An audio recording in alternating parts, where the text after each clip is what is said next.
नमस्कार, स्वागत है आपका इंडिया न्यूज में। आज हम आपको एक खास मेहमान से मिलाएंगे जो ऊना के पूर्व विधायक हैं और साथ में जो संभावित प्रत्याशी हम कह सकते हैं कांग्रेस जो हमीरपुर संसदीय क्षेत्र है। आइए इनसे बात करते हैं। सतपाल रायदा जी, पहले तो आपका इंडिया न्यूज में स्वागत है। क्या धन्यवाद आपको भी सर। हाल ही में चुनाव हैं, तो किस तरह से देखते हैं चुनावों को? चुनावों को हिमाचल प्रदेश की कांग्रेस बहुत ही सीरियसली ले रही है और इस वक्त जो हिमाचल प्रदेश में आम लोगों का रुझान भी है इस वक्त बहुत भाजपा के खिलाफ है। जिस तरीके से भाजपा ने 9 विधायक जो खरीदे हैं, इसमें 6 जो कांग्रेस के हैं और इंडिपेंडेंट्स हैं, उनके साथ भी जिस तरीके से आपने पिछले दिनों देखा होगा कि कैसे इनको हेलीकॉप्टर की सैर कराई गई, कैसे 5 स्टार होटलों में ठहराया गया और जो लेन देन इनके बीच में हुआ, और उस कांग्रेस पार्टी का जो उसका जो इसमें असर हुआ है वो भाजपा के खिलाफ है। और क्योंकि हिमाचल प्रदेश के लोग जो है, ये एक देवभूमि है, यहाँ के लोग शांत प्रिय है और पढ़े लिखे लोग हैं, वो ऐसी विचारधारा जो खरीदो फूकती है इसको कभी भी स्वीकार नहीं करेंगे। और लोगों में एक आम चर्चा है कि भाजपा ने कांग्रेस के साथ धोखा नहीं किया है, ये धोखा जो है यहाँ की जनता के साथ है हिमाचल प्रदेश, क्योंकि ये मैंडेट जो दिया गया था ये 5 साल के लिए दिया गया था और इनसे जो देखा नहीं जा रहा था, 1.5 साल में सुखविंदर सिंह सुक्खू जी की सरकार ने जिस तरीके से 1.5 साल में 5 गारंटियों को पूरा किया, और उसमें 2 गारंटियां तो बहुत बड़ी गारंटियां थी। आप देखिए कि 1500 रुपए जो महिलाओं को देना था उसकी नोटिफिकेशन निकाल दी गई थी। और इसके साथ साथ ओपीएस की बात, ओपीएस आज बहुत सारे जो कर्मचारी है वो ओपीएस का लाभ ले रहे हैं, और वो कर्मचारी आप देखिए कि खुद सोशल मीडिया पर जो रिटायर्ड हो रहा है वो सुखविंदर सिंह सुक्खू जी का और कांग्रेस पार्टी का धन्यवाद भी कर रहे हैं। तो ये जो एक पॉजिटिव राजनीति के साथ साथ जो काम हिमाचल प्रदेश में हो रहे थे, इससे बड़ा जो सबसे बड़ा काम किया जो हिमाचल प्रदेश की सरकार ने किया और देश में अभी किसी भी सरकार ने वो नहीं किया, कि जो भी गरीब, जो भी बच्चा जो बिना माँ बाप के है, उसका माई बाप जो है वो सरकार बनी, उसका रहने का खर्चा 4000, उसको जेब खर्चा, साथ में उसकी पढ़ाई का जितना खर्चा, वो सारा 28 साल की उम्र तक उस बच्चे को दिया जाएगा। और अगर वो बच्चा डॉक्टर बनना चाहता है या किसी भी फील्ड में जाना चाहता है, उस सारा के सारा खर्चा जो है वो सरकार करेगी। ऐसी सरकार जो वोट की राजनीति ना कर जहां के हिमाचल प्रदेश के हर बच्चे का ध्यान रखना चाहती है, हिमाचल प्रदेश के लोगों का ध्यान रखना चाहती है, उसके साथ है। और भाजपा के खिलाफ एक अलग सी मूवमेंट बनी हुई है जो हम जमीनी लेवल पर देख रहे हैं, और इसका भुगतान जो है भाजपा को करना पड़ेगा।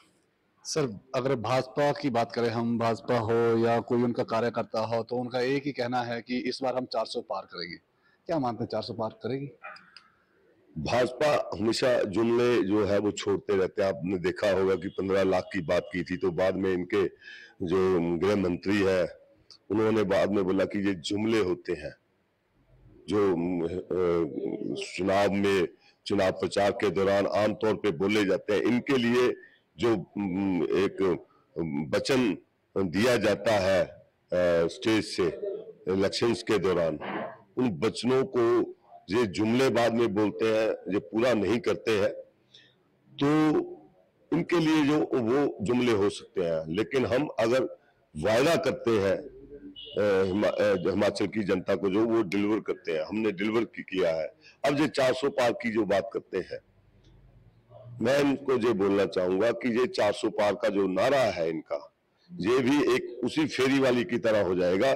जिस तरीके से वो फेरी वाला आता है और एक बर्तन का रेट जो है वो 500 या 400 रुपया बताता है, तो बाद में वो 100 रुपए का बेचकर चला जाता है। तो उसी तरीके से जनता इनके साथ करने वाली है, ये 100 का आंकड़ा भी पार नहीं कर पाएंगे। मैं आपको ये कहना चाहूंगा, जिस तरीके से हिमाचल प्रदेश के साथ साथ देश के आज देखिए आप किसान जो है वो परेशान है, आज इनसे एम्प्लॉइज परेशान है, आज इनसे जनता परेशान है। इन्होंने जब अपनी मोदी जी ने आना था जब फर्स्ट टाइम, तब क्या वादे किए थे। इन्होंने बुलेट ट्रेन की बात की थी, इन्होंने स्मार्ट सिटीज की बात की थी। आज उन बातों को छोड़कर इन्होंने 2-2 करोड़ नौकरियों की बातें की थी हर साल देने की। आज ये सारी बातें वो छोड़कर 5 किलो राशन पर आ गए हैं। वो ऊपर से नीचे की ओर आ रहे हैं। इनकी हालत ऐसी हो गई है और ऊपर से जो 400 पार की बातें करते हैं। ये जल्दी ही ये सरकार जाने वाली है। आप देखिए कि आने वाले दिनों में आप जो है जो हमारा इंडिया गठबंधन की जो सरकार है वो आने वाली है। सर अगर बात करें, हर मंच से एक ही बात की जा रही है कि कांग्रेस के पास प्रत्याशी नहीं है, चाहे लोकसभा की बात हो या फिर उपचुनाव की बात हो, क्या कहेंगे इसके? आप देखिए, कहते प्रत्याशी नहीं है। आप बताइए कि विक्रमादित्य जो दिए हैं कैसे प्रत्याशी हैं वो। आज कंगना की हालत क्या वहां पे हो गई, आप वहां पे देखिए। सुल्तानपुरी को कांग्रेस पार्टी ने टिकट दी तो कैसे कैंडिडेट है वो। इसी तरीके से हम बहुत सोच समझकर अपने कैंडिडेट्स दे रहे हैं। कैंडिडेट इनके पास नहीं थे, इन्होंने उन कैंडिडेट्स को टिकट दी है। आज 6 के 6 कैंडिडेट आप देखिए, वो कांग्रेस के वो कैंडिडेट है जो बिके हैं, जिनको इन्होंने खरीदा है, जिनको इन्होंने लालच दिया है, जिन्होंने ये बोलते थे ऑपरेशन लोटस करेंगे, सरकार गिरा देंगे, सरकार तो गिरा नहीं पाए। आज उनकी एमएलए की हालत ये होगी कि वो एमएलए भी नहीं रहे। जब एमएलए भी नहीं रहे तो इन्होंने फिर उनसे मांग की, जो ब्लैकमेल हुए एक दूसरे से, इनकी सौदेबाजी हुई, फिर इनको जबरदस्ती वो कैंडिडेट देने पड़े। मैं तो हिमाचल प्रदेश के भाजपा के कार्यकर्ताओं से भी ये गुजारिश करना चाहूंगा कि अगर गलती पार्टी हाईकमान ने की है तो उस गलती को भाजपा के कार्यकर्ताओं को सुधारने की जरूरत है। उनको बाहर का रास्ता दिखाने की जरूरत है। जहां की जनता से ये गुजारिश करूंगा कि इस प्रथा को अगर आप हिमाचल प्रदेश से खत्म करेंगे तो ये एक मैसेज हिमाचल प्रदेश से जाना चाहिए कि हिमाचल प्रदेश की जनता अगर पढ़ी लिखी है तो ऐसे कैंडिडेटों को नकार दिया है, और ऐसे कैंडिडेटों को जब नकारा जाएगा, 6 की 6 सीटें जब हिमाचल प्रदेश में कांग्रेस पार्टी की आएगी तो इसका उदाहरण जो है पूरे हिंदुस्तान में दिया जाएगा। सर बात करें, क्योंकि आप टिकट की दौड़ पे हैं, तो कब तक फाइनल होगा, है कुछ? ऐसे है, मैं टिकट की दौड़ में नहीं हूं, मैं कार्यकर्ता हूं। हाँ, एक ऐसा कार्यकर्ता हूं कि पार्टी हाईकमान जहां भी मेरी ड्यूटी लगाएगी, जैसे भी जिस तरीके से उनको लगेगा कि सत्ता ज्यादा इस जगह फिट होता है, यहाँ पे ये काम अच्छा कर सकता है, उस काम करने को मैं विश्वास करता हूं। हाँ, अगर मुझे पार्टी हाईकमान टिकट देती है तब भी लड़ाई लड़ेंगे, शिद्दत से लड़ेंगे। और खास करके ये मैं अपने संसदीय क्षेत्र की बात करूंगा, अनुराग ठाकुर जी की, कि इनकी भी जो शैली है, इन्होंने भी क्या कहा था कि अगली बार मैं आऊंगा अगर हमीरपुर तो रेल में आऊंगा। तो मैं इनसे पूछना चाहूंगा कहां है वो रेल। अब तो इनको हमीरपुर नहीं आना चाहिए, क्योंकि इन्होंने तो रेल में आने की बात की थी, तो कहां है वो रेल। और मैं जहां आपके माध्यम से ये बोलना चाहूंगा कि अगर केंद्र में कांग्रेस की सरकार या इंडिया गठबंधन की सरकार आएगी तो हम जरूर जहां तक ट्रेन पहुंचाएंगे। इनके बस की बात नहीं है, क्योंकि इन्होंने जो जो कहा था वो नहीं किया। हमने जो जो कहा है, और हमारी गारंटी जो है वो पक्की होती है, इसमें कोई दो राय नहीं है। ये बार बार कहते हैं मोदी की गारंटी, मोदी की गारंटी। मोदी की गारंटी तो स्मार्ट सिटियों की भी थी, कहां गए वो स्मार्ट सिटी। मोदी की गारंटी तो अपना बुलेट ट्रेन की भी थी, कहां गई वो बुलेट ट्रेन। और इनकी गारंटी हमीरपुर में रेल लाइन लाने की थी, कहां गई वो गारंटी। 1000 रुपया है, आपको पता होना चाहिए, 1000 रुपया है उसमें। 1000 रुपये में कितनी रेल पटरी कितनी मीटर तक आगे तक वो लेके जा सकते हैं, ये तो अनुराग ठाकुर ही बताएंगे। ऊना में 2 बार तो ये बार बार ऊना की जनता से वोट इन्होंने मांगे, वो पीजीआई के कारण मांगे, कहां वो पीजीआई। अभी हमारी सरकार जब आई तब उसकी जितनी भी फॉर्मेलिटीज जमीन की लाइंस की थी वो सारी फॉर्मेलिटी पूरी की। उसके बाद अब 4 दीवारी अब हुई है, हमारी सरकार के अंदर 4 दीवारी होनी शुरू हुई है।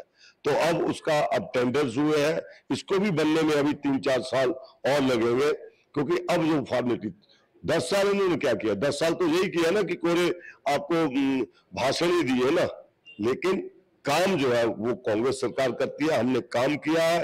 आप कांग्रेस का पुराना इतिहास पलट कर देख लीजिए कि जब भी कांग्रेस पार्टी आई है उसने काम के नाम पे वोट लिए है और हम अपने काम के नाम पे वोट लेंगे।